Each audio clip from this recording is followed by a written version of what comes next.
하나님의 말씀입니다. 하나님 말씀 마태복음 26장 6절부터 16절까지의 말씀입니다. 26장 6절입니다. 예수께서 베다니 나병 환자 시몬의 집에 계실 때에 한 여자가 매우 귀한 향유 한 옥합을 가지고 나와서 식사하시는 예수님의 머리에 부으니 제자들이 보고 분개하여 이르되 무슨 의도로 이것을 허비하느냐, 이것을 비싼 값에 팔아 가난한 자들에게 줄 수 있었겠도다 하거늘 예수께서 아시고 그들에게 이르시되 너희가 어찌하여 이 여자를 괴롭게 하느냐, 그가 내게 좋은 일을 하였느니라. 가난한 자들은 항상 너희와 함께 있거니와 나는 항상 함께 있지 아니하리라. 이 여자가 내 몸에 이 향유를 부은 것은 내 장례를 위하여 함이니라. 내가 진실로 너희에게 이르노니 온 천하에 어디서든지 이 복음이 전파되는 곳에서는 이 여자가 행한 일도 말하여 그를 기억하리라 하시니라. 14절 그때의 12 중에 하나인 가룟 유다라 하는 자가 대제사장들에게 가서 말하되 내가 예수를 너희에게 넘겨주리니 얼마나 주려느냐 하니 그들이 은 30을 달아주거늘 그가 그때부터 예수를 넘겨줄 기회를 찾더라. 아멘. 예수님은 한 영혼을 사랑하십니다. 예수님이 나병 환자 시몬의 집에서 제자들과 함께 식사하시는 자리에 전에 예수님을 만난 적이 있던 한 여인이 예수님을 찾아옵니다. 여인은 자신을 한 영으로 존중하시고 사랑해 주신 예수님께 감격해서 자신의 향유 한 옥합을 예수님의 머리에 붓습니다. 향유의 가치는 약 300데나리온으로 노동자 1년치 월급에 해당되는 굉장한 금액입니다. 여러분이 1년 동안 받는 월급의 액수를 한번 계산해 보십시오. 많이 받는 분은 많이, 적게 받는 분은 적게, 또 많이 버는 분은 많이, 적게 받는 분은 적게. 그러나 하여튼 1년분의 여러분의 그 수입 또는 월급 액수를 지금 한 옥합으로 계산해 보시라는 겁니다. 이에 제자들은 향유를 팔아서 더 가치 있게 쓸 수 있는데 쓸모없이 허비했다고 분개합니다.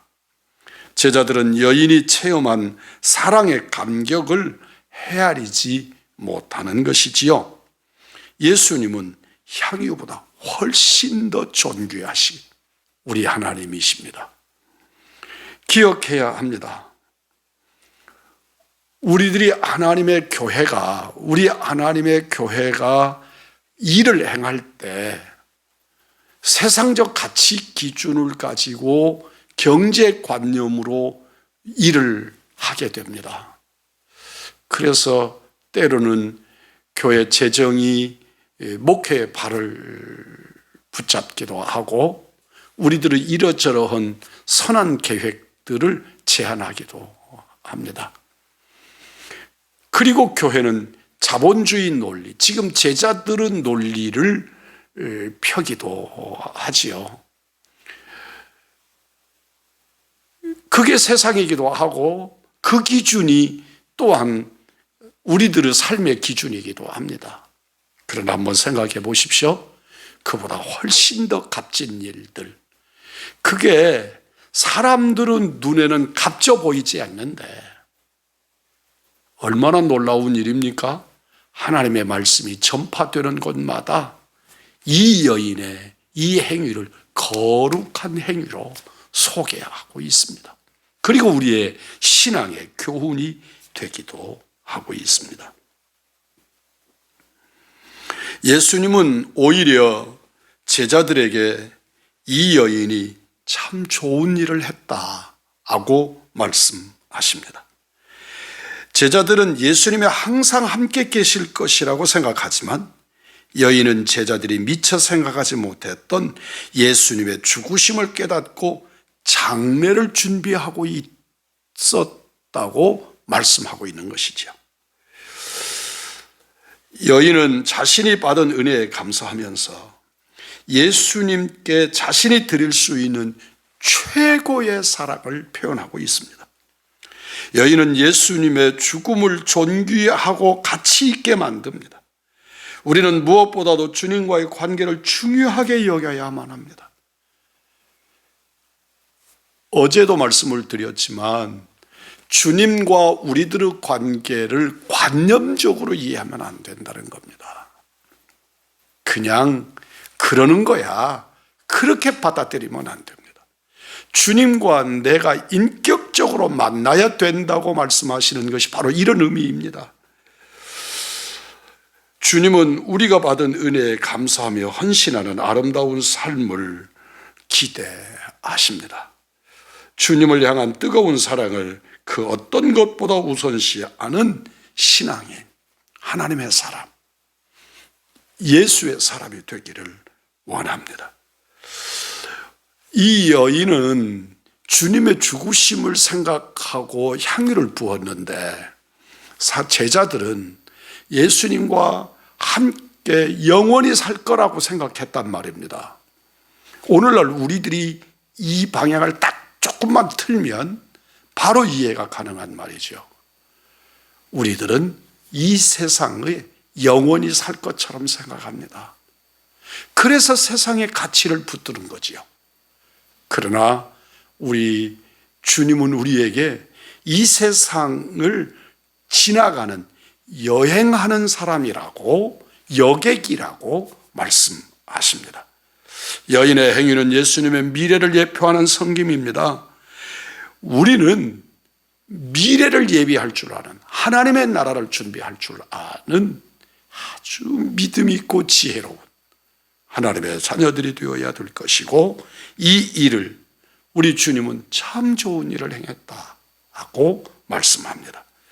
14절 이하의 말씀을 보면 참 가슴 아픈 일이 나옵니다. 많이 모은다고 선한 일을 할 수 있는 것은 아닙니다. 돈이 있으면 주를 위하여 살 것이라고 생각합니까? 그건 돈 없는 사람들이 가지는 생각이지요. 그런데 실제로 돈이 있어 본 사람들은 돈이 있으니까 주를 섬기게 되던가요? 불의한 소득으로는 예수님께 좋은 일을 할 수 없습니다.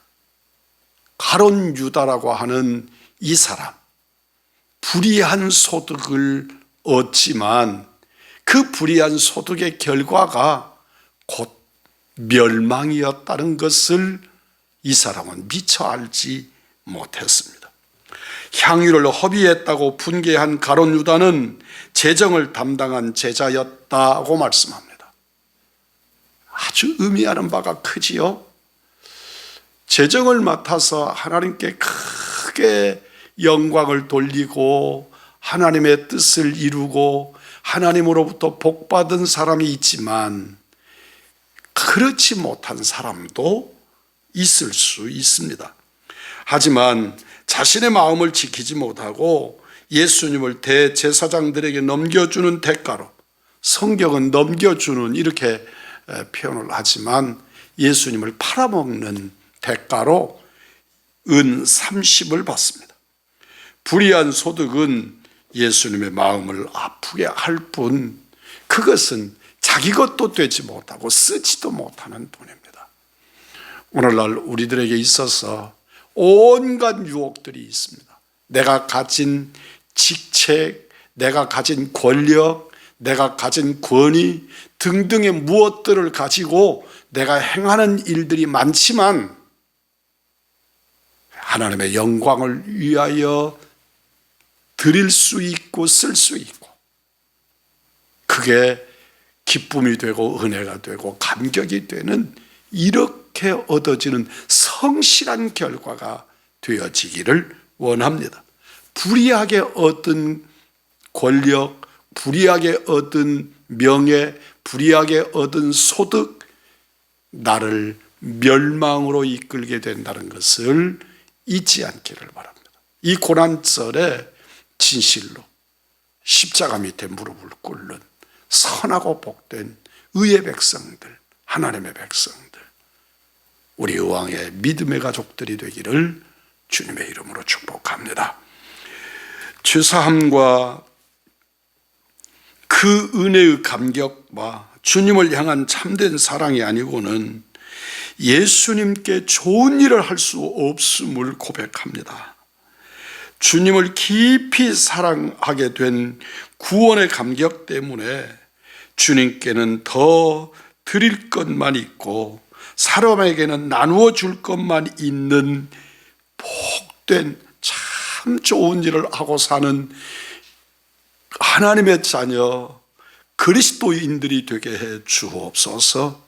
오 주여, 이 어려운 때, 이 역경의 때, 이 험한 때 주님을 향하여 참 좋은 일을 하는 우리 의왕중앙의 믿음의 가족들, 하나님의 사람들, 우리 의왕중앙교회 되게 하여 주시옵소서. 나를 위하여 피 흘려 주신 우리 구주 예수 그리스도의 이름 받들어 기도 올리옵나이다. 아멘.